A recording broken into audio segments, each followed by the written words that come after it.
providing us with some flute music to start. And then we're going to have about another 5 minutes of music from Matt Treader before we all get going. So thank you, Bethel, and thank you, Matt.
silence your cell phones. You don't need to turn them off, but just make sure they don't ring while we're in the midst of our sacred time together. Although, Nancy would enjoy that.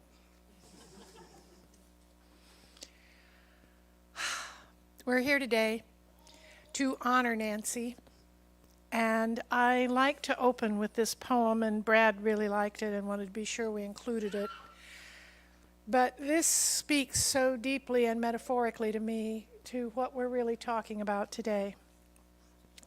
It's a poem entitled "The Ship." I'm standing upon the seashore. A ship at my side spreads her white sails in the morning breeze and starts for the blue ocean. She's an object of beauty and strength, and I stand and watch her until at length she's only a speck of white cloud, just where the sea and sky meet and mingle with each other. Then someone at my side exclaims, "There, she's gone." Gone where? Gone from my sight, that's all. She is just as large in hull and mast and spar as she was when she left my side, and just as able to bear her load of living freight to the place of her destination. Her diminished size is in me, not her. And just at that moment, when someone at my side says, "She's gone," there are other eyes watching for her coming, and other voices ready to take up the glad shout. There she comes. And that is dying. Nancy's daughter, Amanda Joseph, will now lead us in an opening prayer.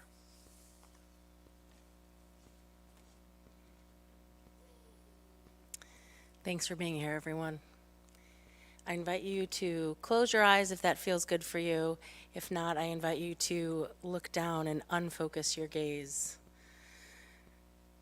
Feel your feet on the ground, all four corners connecting to the energy from Mama Earth flowing up through this structure in the floor, recognizing that everything we hear amplifies our experience of this moment. You feel your seat on the chair, supported, strong, and you let your shoulders relax. And then I invite us to breathe together. Big inhale through the nose. Exhale, sigh it out. Good, 2 more like that. Inhale.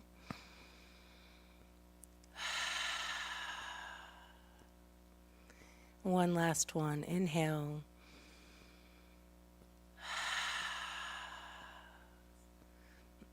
Recognizing that our breath grounds us into this present moment, into our bodies. And when we tune in, we feel the energy there. Maybe it's a tingling, maybe it's a rushing inside you. Just like if I said, bring your awareness to your left knee. Suddenly there it is. Bring your awareness to your right shoulder. There.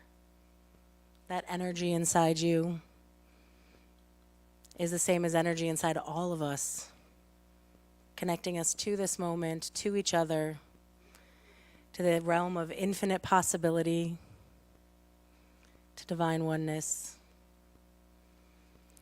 And let your breath and your energy expand out beyond just your body.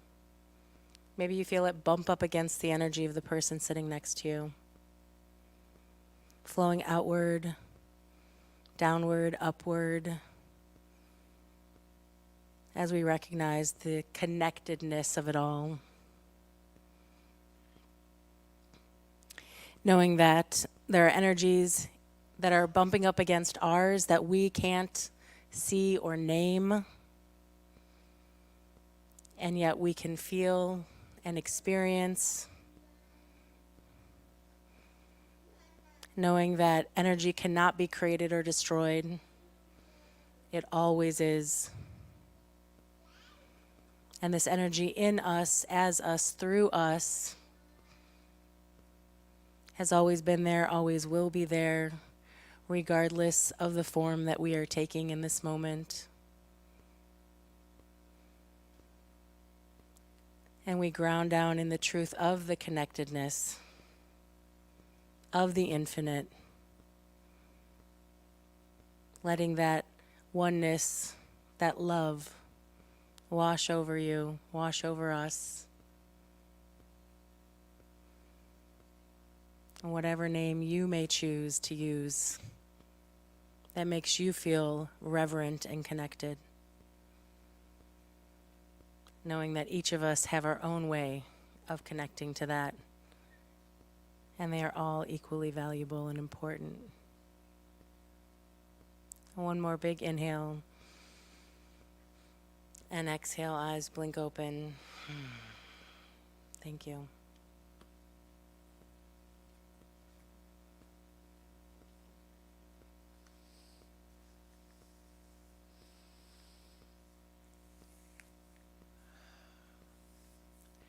Just as a bend in the river does not mean that the river ceases flowing beyond what we can see, so we realize that life does not begin with a person's arrival on earth, nor end when departing from it. Life is a continuum. And in this time of celebration of life, we honor the ongoing of a soul while remembering her experiences of learning and growing in this human experience. We are here today to honor Nancy Moyer for the role she played in our lives and to celebrate her life here on this planet. The fact that you are here today is a tribute to Nancy, a testimony to the way she lived her life and the gifts she brought to each of you. Each of us is here today because in some way, great or small, for some length of time, long or short, Nancy Moyer brought something of value into our lives. Something good happened to every person here because you know Nancy. She's part of your life experience. I'm not merely saying that Nancy lives on in memory, though that is true. I'm saying there's something much more than that. She lives on as part of you. In fact, many of you are wearing it on your head right now as a tribute to Nancy because you love her. She lives on as part of you, finding expression in some part of your life, your thoughts, your words, or your actions. By now, it's probably so much a part of your own good nature that you would have to pause and search, perhaps very deeply, to remind yourself where it came from. When people leave us, the essence of who they are always remains in our hearts. Knowing that this memory is one of inspiration, of joy, and of peace, let us join in this tribute, not with a sense of irretrievable loss, but knowing that out of this experience comes something very precious, something that will be to everyone here today a guiding star and a promise. So we celebrate Nancy's life as she's moved on to the next great experience, and we honor her by honoring the life in this world that is left to us.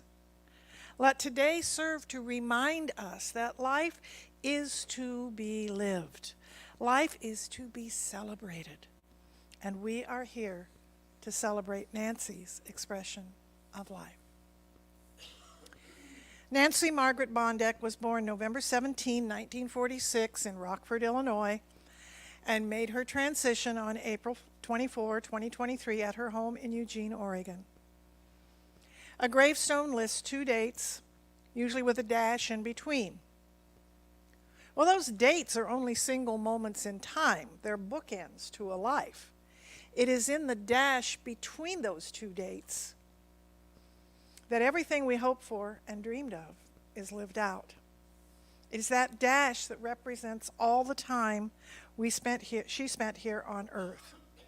We are here to celebrate that dash for Nancy. Nancy was the firstborn of two children born to Julian and Antonia Bondek. She is survived by her brother Bill, her husband Brad, her daughter Amanda Joseph and grandson Owen Beasley, and her son Nick Joseph and his wife Jackie and their son Porter. This is just a genealogy of sorts. It doesn't tell us much about the person Nancy was and how she chose to live out her dash. We're going to share with you a video that was created by Brad and Amanda with the help of the sound team and production team upstairs, which tells the story of Nancy's life. So please enjoy.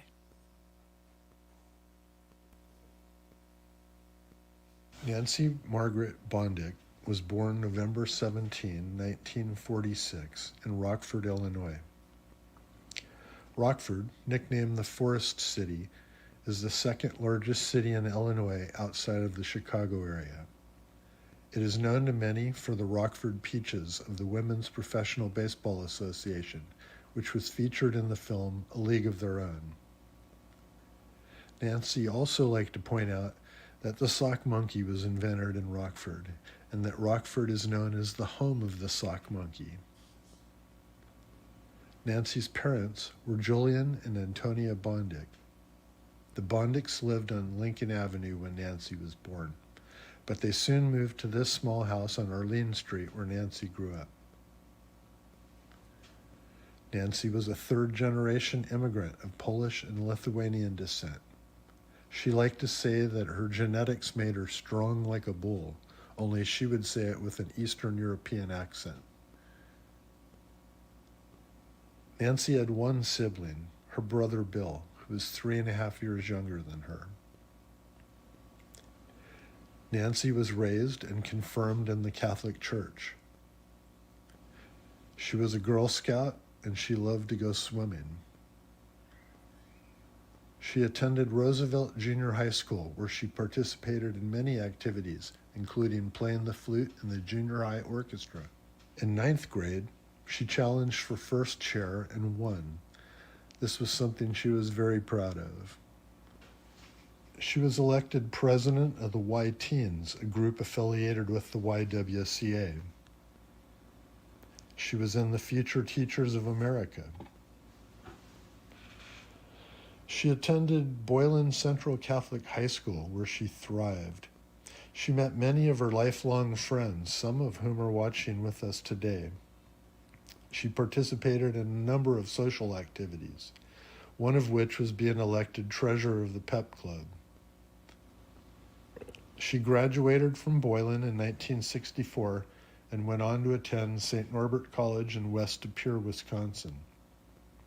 The picture on the left is her senior picture at Boylan, while the picture on the right is from her freshman year at St. Norbert's, which Nancy liked to call St. Nebby's.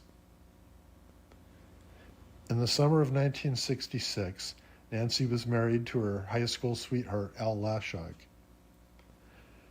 Al's military service took Nancy to Shirley, Massachusetts.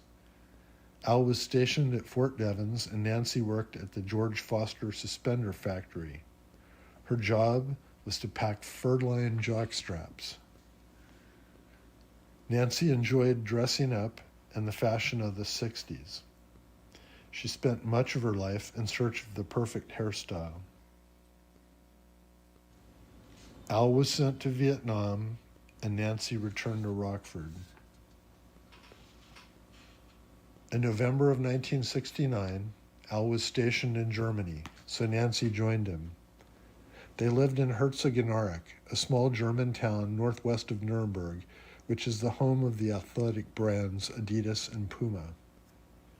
After Al's discharge, Nancy and Al traveled around Europe for a year. They were able to see a bullfight in Spain. They saw the Pope at the Vatican. They went to Venice and to Rome. They camped on the beach of the Greek Isle of Rhodes. They even snuck through Tito's communist Yugoslavia. By the time that Nancy and Al got back to the States, their marriage had run its course and they were divorced. Nancy took a short-term job in Indianapolis before returning to Rockford, where she shared a home with her brother Bill. On January 12, 1974, Nancy got married a second time to Jeff Joseph in Zion, Illinois. Nancy and Jeff owned a small store in Wilmot, Wisconsin called Knock on Wood. They sold handcrafted wood items made by Jeff and macrame items that Nancy made. They had 2 children who were Nancy's pride and joy. Amanda was born in January of 1977, and Nicholas was born in December of 1978. After several years of marriage, Nancy and Jeff were divorced. Nancy went on to marry another military man whose military service took them to Orlando, Florida, and away from her children. She was only able to see the kids a few months a year after that, but they always had fun when they were together. In many ways, much of the 80s were a dark and unpleasant time in Nancy's life. Despite her hard times, though, she met 2 of her closest friends, and she landed in San Diego, where she loved to live. It's also where she met me. When she first arrived in San Diego, Nancy saw an ad for a 1-bedroom apartment on Narragansett Street in Ocean Beach. When she crested the hill and saw this view of the ocean and the Ocean Beach Pier, she said she knew she had found her home no matter what the house looked like. This is the street where we lived for the first 2 years we were together. Our house was just past the tall palm tree on the left side of the street. I met Nancy in 1988 at Electronic Solutions, where we both worked. She and my boss were lunch buddies. They had lunch together most days, and when I was hired, I joined them. Then one day my boss had other plans, so Nancy and I became lunch buddies from that point forward. In late spring of 1991, Nancy and I moved to our second home, which she dubbed Mentone Manor. It was a duplex about a mile from the beach, which had a view out the back window of the nightly fireworks at SeaWorld. We lived there for over 30 years. In our early days together, camping and hiking were common activities. We participated in several 5K and 10K walks. One of them allowed us to walk over San Diego's iconic Coronado Bridge, which thrilled Nancy. It was one of her favorite places in San Diego. On October 24th, 1998, we were married at the Las Vegas Church of Religious Science. We had a great life together. Now that you know about Nancy's history, let me tell you what she liked and what mattered to her. Nancy had a special relationship with her grandpa, William Joseph Uditsky. She often talked about him. In the years leading up to World War II, when the USSR was preparing to invade Lithuania, Nancy's great-grandparents sent her grandpa to the United States so that he wouldn't have to fight in the upcoming war. He arrived in the States at the age of 19, unable to speak a word of English.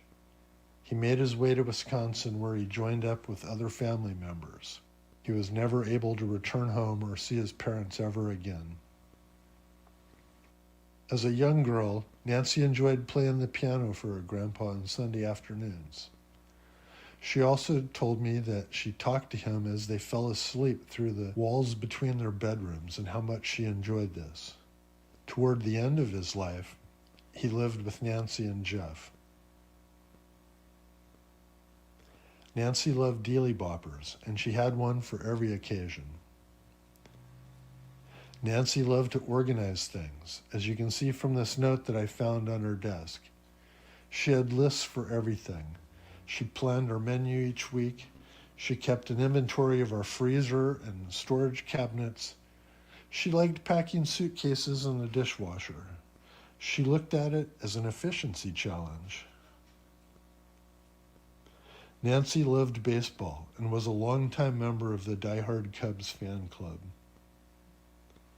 Our first vacation was to Padre Spring Training in Yuma, Arizona. Of course, we went when they were playing the Cubs, and over the years we saw many Padre Cub games. She always wore her Cub gear very proudly. Well, except in 2008. That year, the Dodgers knocked the Cubs out of the playoff in 3 straight games. Nancy cried about it, then she got angry. Then she boxed up all of her Cub paraphernalia and mailed it to the Cubs, telling them that she was done with them forever. Of course, a couple years later, we bought her all new gear. And in 2016, when the Cubs won the World Series, she was beyond thrilled. Every year, we ate ballpark food like hot dogs and peanuts when we watched the Major League All-Star game. During our first year together, Nancy and Amanda pretended to be vendors and sold me and Nick our dinner.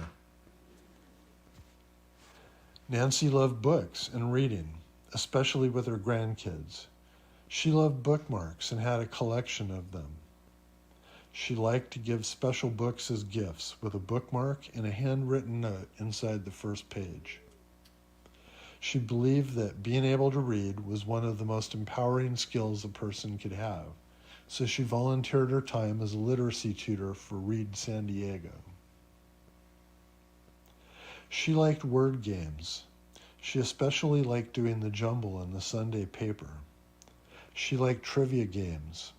She watched Jeopardy most every night, and she started each day by saying, "Alexa, open question of the day."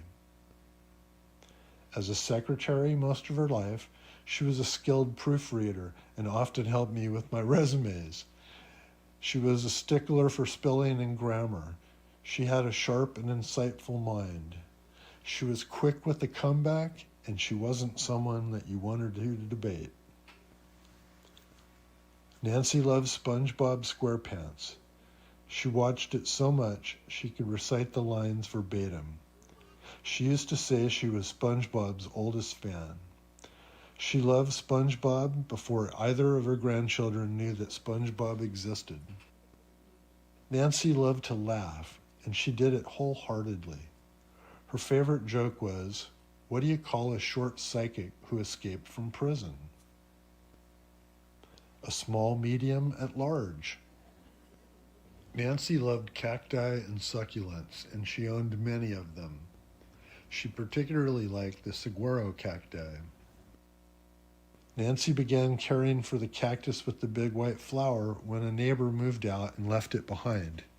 We had it for over 30 years. It bloomed 3 times during that time. Nancy loved that cactus. Nancy loved all things German.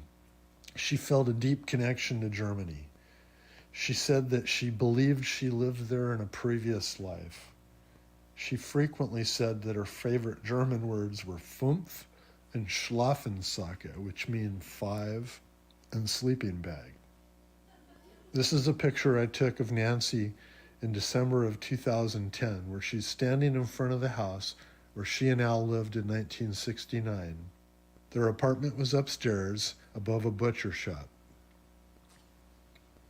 Here's Nancy with the Christkind at the Nuremberg Christkindlesmarkt in 2010. Nancy loved being outdoors in the sunshine. She especially liked being near the ocean.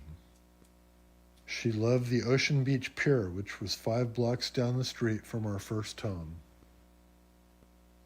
Nancy loved to be silly, and she liked quirky things. She liked to have fun. She loved the Three Stooges, which made her laugh no matter how many times she'd seen an episode. She especially liked Curly Howard, who, like her, was a Lithuanian American. She carried this driver's license in her wallet and proudly wore this curly shirt for all the world to see. Notice how she's pointing at it. She was proud of her heritage. These are some of her favorite Polish and Lithuanian celebrities. She loved to travel and see new things. She was playful and, well, silly. Nancy loved good food, and she organized a lot of events around food. Nancy and I and our friends Bill and Francie went on a burger quest where we ate at different burger joints every month from 2008 to 2014, with only 2 repeats. Nancy kept a folder with lists of potential places to go next. She had a running list of all the burger joints we'd been to. At the end of each meal, Nancy would have us rate the place on a scale of 1 to 5 onion rings, and then she recorded our rating on her list, which I still have today. One summer, she planned a trip to Italy with our friends Terry and BJ without leaving San Diego. Over the course of 4 weekends, we took a gondola ride in the San Diego Bay, we ate at 2 different Italian restaurants, and we went to see the play Joey and Maria's Comedy Italian Wedding. Nancy and I found religious science together early in our relationship. We were fortunate to have many good teachers and to see many luminaries of the New Thought movement speak in person. This includes Catherine Ponders, Deepak Chopra, Mark Victor Hansen, and Wayne Dyer, who is shown above. Nancy was a super volunteer. Wherever we went to church, Nancy felt compelled to contribute. She was the volunteer coordinator at the New Thought Center of Religious Science. She planned their first 2 annual Thanksgiving dinners. She organized our church picnics, and she planned many of their social events for several years. While at the Center for Joyful Living in Bonita, California, she was awarded the Ministry Award for her volunteer work. Later, at the San Diego Center for Spiritual Living, she oversaw the bookstore. Nancy loved her grandson, Owen. They had a special relationship and were very close. Nancy and I were in the next room at the birthing center when Owen was born. Nancy and I were able to hold him moments after he was born. The picture on the left shows how joyful that moment was for her. Shortly after moving to Eugene, we loaned Owen money to buy his first car. Here he is showing it off to his granny. Nancy loved her grandson, Porter. She loved his free spirit. Porter is a talented artist, and Nancy always loved to see his latest creations. Being around Porter made Nancy very, very happy. This is Nancy with Owen and Porter last November, the last time we were all together. Nancy loved her daughter Amanda and was very proud of her. Nancy admired Amanda's sense of responsibility and her ability to make friends with everyone she meets. Nancy was most proud of Amanda's dedication to being a mother and the way that she raised her son Owen. Nancy loved her son Nick. She always said that Nick had deep empathy for others. She admired his dexterity and skill at juggling and balancing things. She was proud of the man he has become and the way that he loves his son Porter. She had many little friends, all of them who were named. She liked to name all of our cars. She gave them names like Tyrone F. Cliff Noble III. Nancy loved me, and we had a lot of good times. Nancy was my best friend. We were very like-minded. We finished each other's sentences. We liked many of the same things, and we spent all of our time together. Nancy was the love of my life for more than half of my years on this planet, and for that, I'm immensely grateful. To wrap this up, I will let Nancy have the last word one more time. In one of Nancy's journals, she wrote a letter from her 80-year-old self to her 48-year-old self. It concluded, "Focus on the good. It's out there. Carefully pick your friends, your job, your environment. You can have it all. Have no regrets. Enjoy life and share your joy. Take the time to figure things out. Practice and learn. Be patient with yourself and use the creativity that God has given you. I love you."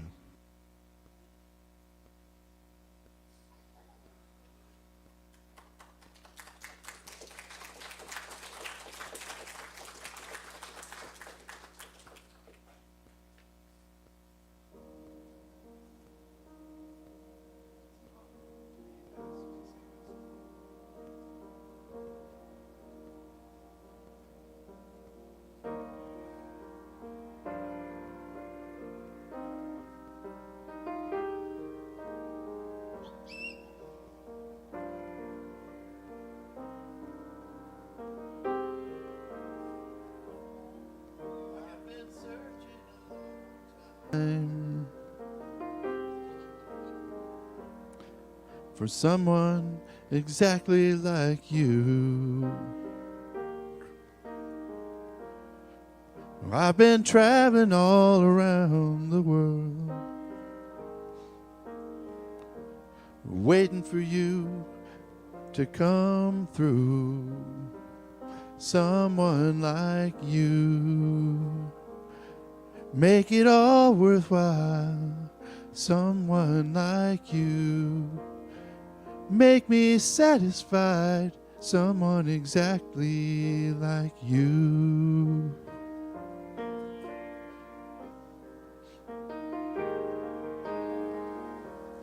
I've been traveling a hard road, baby, looking for someone exactly like you. Now I've been carrying my heavy load, waiting for the light to come shining through. Someone like you, make it all worthwhile. Someone like you, make me satisfied. Someone exactly like you.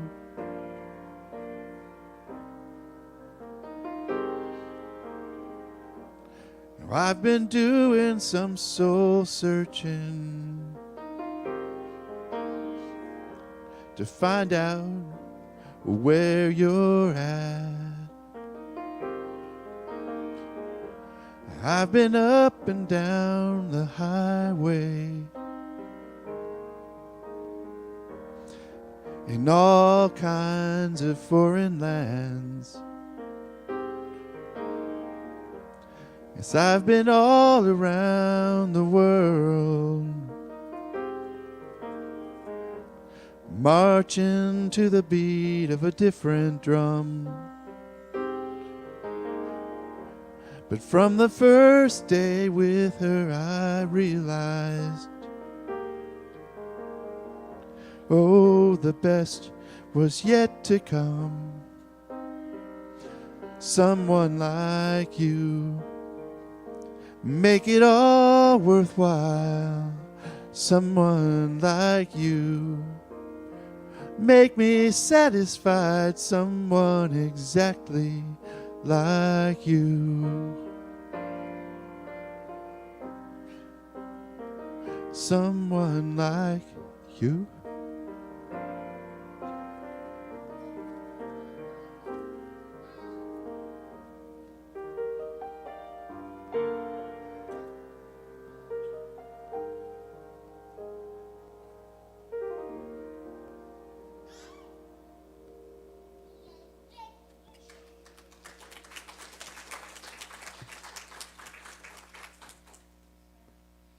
Thank you, Matt Treader.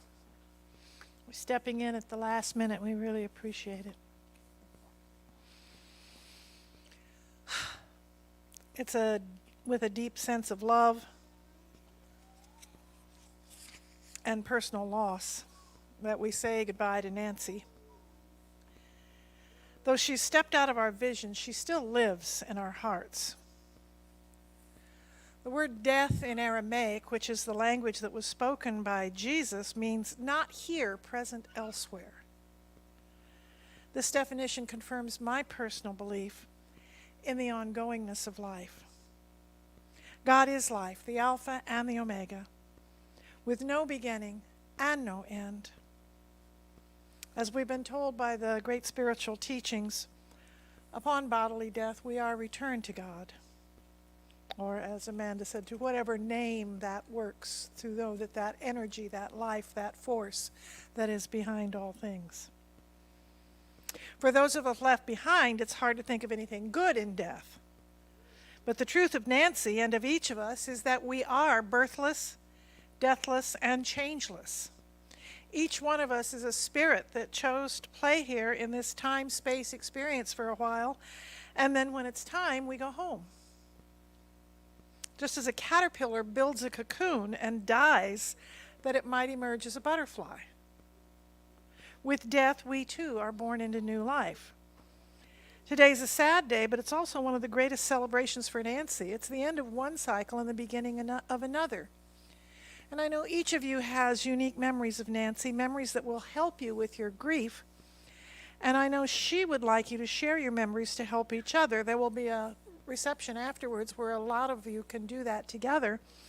But right now, I believe the greatest gift we can give her is gratitude. And I would like to give the members of the family who were ready to do so time to share. And I don't have the agenda of who's doing what, so is it Owen? Okay. Thank you. And there's Kleenex down. Thank you guys all for being here. I know that my granny, as I called her, would have really appreciated it. She was amazing. One of the sweetest people I've ever met. And I loved her very much as she loved me. I'm very grateful for all the time that I got to spend with her and everything that she gave me and taught me. A love of food, a love of SpongeBob, a love of The Simpsons. I will always cherish all of my memories that I have walking down the Ocean Beach Pier with her and spending time at Legoland and all around San Diego. I know that she is always going to be here with me. She's going to be looking down and watching over me. And I love you very much, Granny.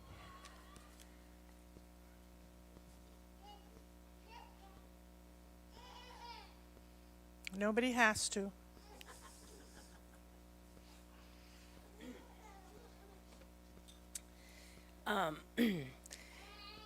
My relationship with my mom was complicated, as I think a lot of relationships between mothers and daughters are.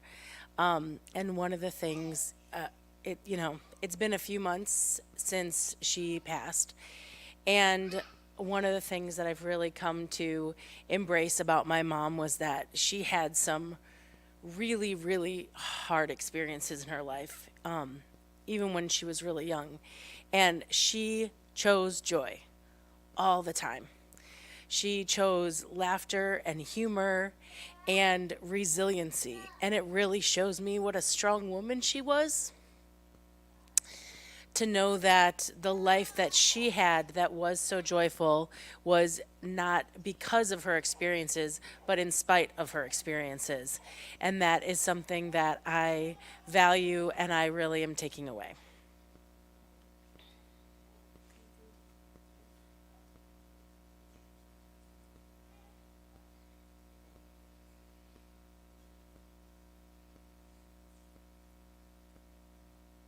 While people are deciding, I just want to take this moment. I barely known Nancy and Brad for 8 months, a year maybe. And I was so taken with her positive attitude, being in a wheelchair, and yet she was just who she was. And I want to just, not necessarily a cautionary note, but I kept thinking, oh, this summer I'm really going to take some time and get to know her better, and maybe she and I can go to lunch, and maybe we can do things down there. Well, we don't know when down there is going to happen. And so if there's somebody who interests you, somebody you love, somebody you care about, somebody you would like to get together with, for pity's sake, do it. Because we just never know. There was no indication that she would be gone. There was no indication that she was saying goodbye. It just happened. And so I charge you to seize the day, live the moment, be with one another. Is there anybody else who wants to share right now?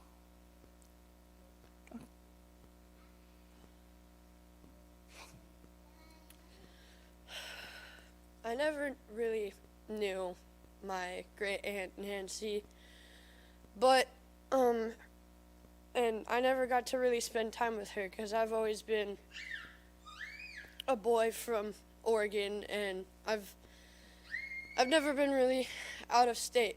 And I heard she used to like to play video games, and I was like, well, I like to too. And if there was one last request that I would have with her is, would you play video games with me?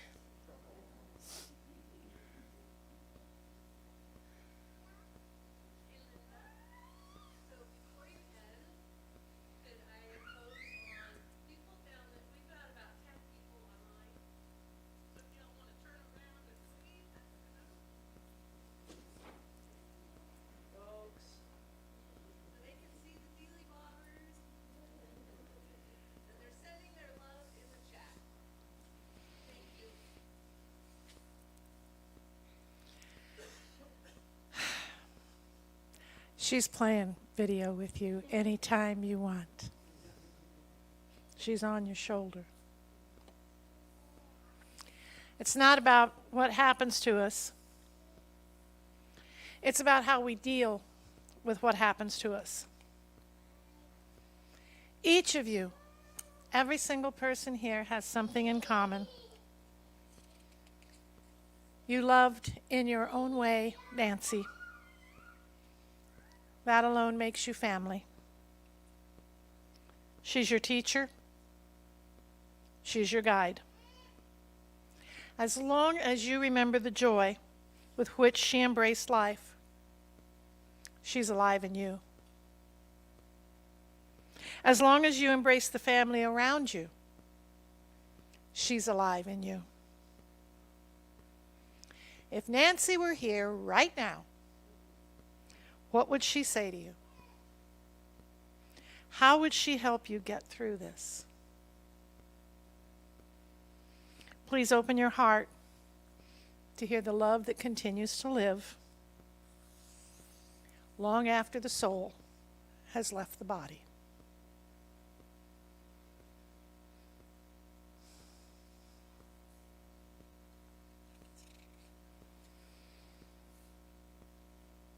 We're going to close with some words by Henry Scott Holland. It's called In the Next Room.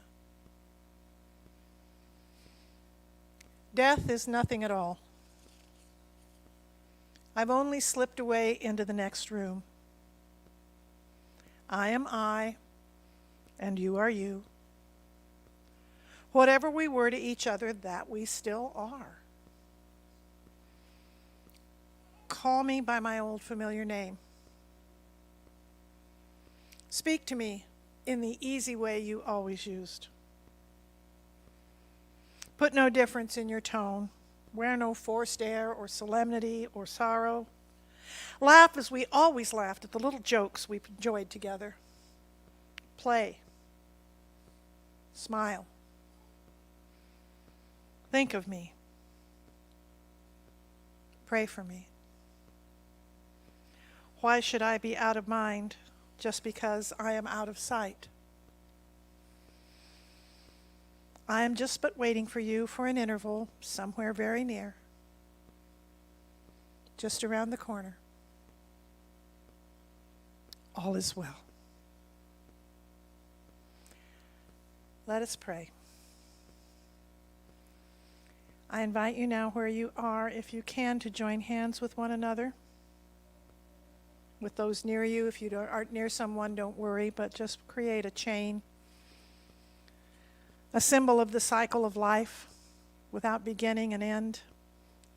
As we pray together, knowing the beloved presence of Spirit. How grateful we acknowledge the gifts we have both given to and received from Nancy. Thankful for the healing of our hearts and the awakening of our souls to the truth that sets us free, we release her now to the highest possible expression of new life in spirit. We celebrate the ongoingness of life and the continuity of life within us all, moving serenely into our lives and guided by infinite wisdom and grace. We truly know that all is well, and so it is, because they said so.